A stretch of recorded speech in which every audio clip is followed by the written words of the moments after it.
अस्सलाम वालेकुम स्टूडेंट्स। आज का हमारा टॉपिक है balanced food.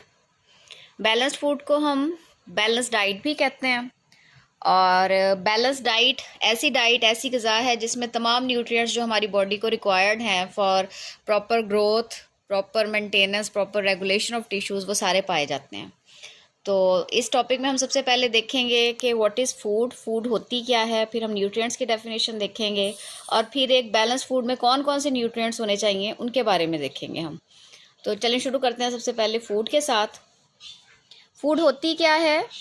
The food materials are complex mixture of chemical substances, ये आगे मैंने कट किया हुआ है, आप भी बुक से कट कर लीजिएगा, which when eaten and absorb by the body for the production of energy, promotion of growth, repair of tissues of regulation of these processes are termed foods. यानी कि खुराक जो है वो ऐसे कॉम्प्लेक्स मिक्सचर्स और केमिकल सब्सटेंसेस का मजमुआ है जिन्हें जब हम खाते हैं तो वो बॉडी की ग्रोथ में, टिश्यूज़ की रिपेयरिंग में और रेगुलेशन ऑफ प्रोसेसेस, जो हमारी बॉडी के अंदर जो भी मेटाबॉलिक प्रोसेसेस चल रहे हैं उनके लिए जो एनर्जी चाहिए वो देती है। उसके बाद हमने देखनी है न्यूट्रिएंट्स की डेफिनेशन, वो यहाँ से स्टार्ट होगी। न्यूट्रिएंट जिसे कहते हैं ग़िज़ाई अज्जा, the chemical components of the food which perform these functions are termed as nutrients. तो ये जो ऊपर हमने फूड में जो भी फंक्शंस पढ़े हैं, production of energy, promotion of growth, repair of tissues, ये सारे जो फ्राहम करते हैं वो न्यूट्रिएंट्स कहलाते हैं। No material can be called as food till it contains at least one nutrient. ये 5 जो न्यूट्रिएंट्स हमने पढ़ने हैं, कोई भी खाने वाली चीज़ फूड नहीं कहला सकती जब तक कि उसमें कम से कम भी एक इनमें से मौजूद ना हो। तो डिफरेंट टाइप्स ऑफ न्यूट्रिएंट्स के बाद इन्होंने ये टेबल बनाया है। पहला nutrient carbohydrates, basic source of energy हैं, यानी कि इंस्टेंट सोर्स ऑफ एनर्जी हैं। फ़ौरन अगर आपको थकावट फील हो या बॉडी आपको डाउन लगे तो अगर आप कार्बोहाइड्रेट से बनी कोई भी फूड खाएंगे तो आपको इंस्टेंट एनर्जी मिलेगी। ब्रेड, रोटी, पोटैटो, आलू जो हैं वो बहुत तेज़ी से मोटा करते हैं and they are very energetic. Sugar, हर मीठी चीज़, दे प्रोवाइड एनर्जी। तकरीबन जितने भी हैं ये फैट्स और कार्बोहाइड्रेट्स का बेसिक फंक्शन ही एनर्जी प्रोवाइड करना है। और फैट्स, चिकनी चीज़ें बॉडी के लिए बहुत ज़रूरी हैं, लेकिन हद से ज़्यादा चिकना ही ख़तरनाक है क्योंकि it can result in the upgradation of cholesterol in blood level. Butter, मक्खन में और पनीर में पाए जाते हैं।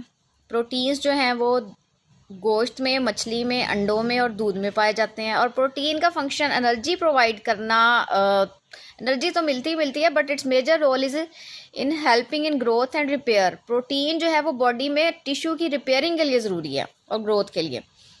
मिनरल्स जो है वो वेजिटेबल्स, फ्रूट्स यानी कि सब्जियों और फलों में पाए जाते हैं। They control body processes.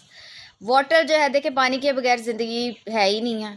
फलों में वाटर होता है और आम जो हम पानी पीते हैं, ऑल्सो कंट्रोल बॉडी प्रोसेसेस।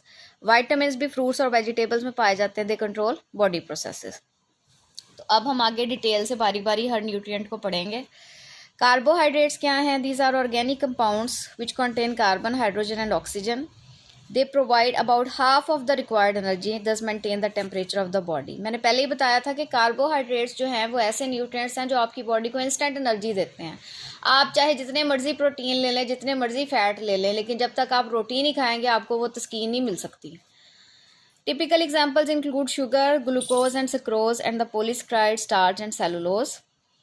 ठीक है। Oxidation of carbohydrates give carbon dioxide and water and liberate energy which is used by the body. जब आप कार्बोहाइड्रेट्स की ऑक्सीडेशन का होती है हमारी बॉडी के अंदर तो as a result carbon dioxide, water produce होता है और एनर्जी लिबरेट होती है। दूसरे नंबर पे जो न्यूट्रिएंट्स हैं वो हैं fats. Oils and fats are member of a large group of naturally occurring compounds called lipids. ये लिपिड्स की कैटेगरी में आते हैं। मैंने पहले बताया है कि चिकनी चीज़ें भी बॉडी के बाकी फंक्शंस को मेंटेन रखने के लिए बहुत ज़रूरी हैं। अच्छा, फैट्स जो है वो 2 तरह के होते हैं। जो एनिमल से मिलते हैं वो घी हैं, they have a higher caloric value. देसी घी हो गया, मक्खन हो गया, उनकी कैलोरिक वैल्यू ज़्यादा होती है। ठीक है।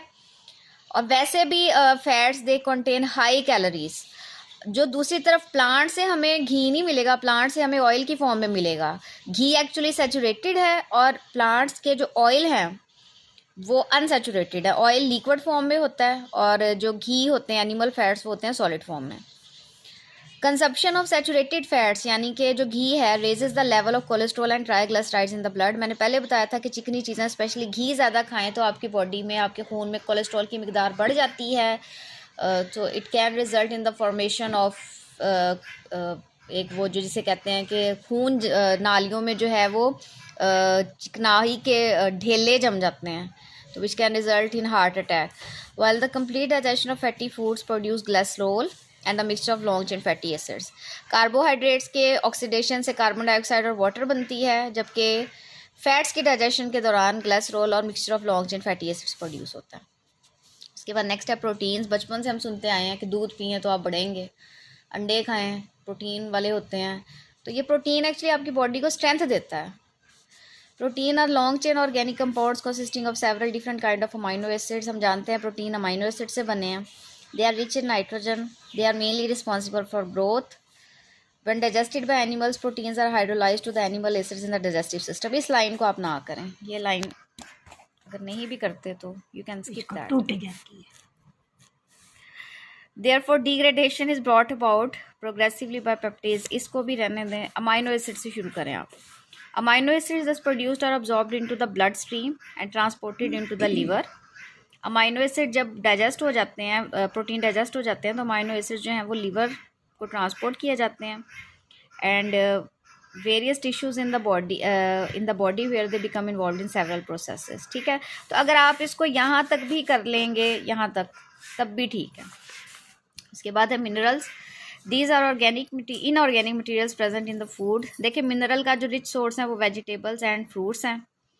दे help in growth and repair and control body processes. हम पीछे पढ़ चुके हैं. Calcium and phosphorus are the most abundant elements in the body. ये इंपॉर्टेंट लाइन है कि हमारी बॉडी में कैल्शियम एंड फॉस्फोरस जो है, ये दो एलिमेंट बहुत अबंडेंट मिकदार में पाए जाते हैं. इसके अलावा जो पाए जाते हैं वो हैं magnesium, sodium, potassium, iron, iodine and chlorine. तो ये हमें चाहिए, हमारी बॉडी को इन मिनरल्स की ज़रूरत है. वाटर, पानी के बगैर ज़िंदगी ही नहीं है. The human body contains about 65% water in various forms. पानी क्यों ज़रूरी है? It is essential for all metabolic processes. It helps in growth and repair and controls the body processes. उसके बाद वाइटामिन्स भी हमारे बाकी प्रोसेसेस को, बॉडी के अंदर जो रिएक्शन चल रहे हैं, प्रोसेसेस चल रहे हैं, उनके लिए बहुत ज़रूरी हैं. तो fruits and vegetables are rich source of vitamins. ठीक है, इंपॉर्टेंट वाइटामिन्स कौन से हैं? A, B, C, D, E and K. Each of this perform definite functions. तो यहाँ तक है बैलेंस्ड फूड का टॉपिक, यहाँ से लेके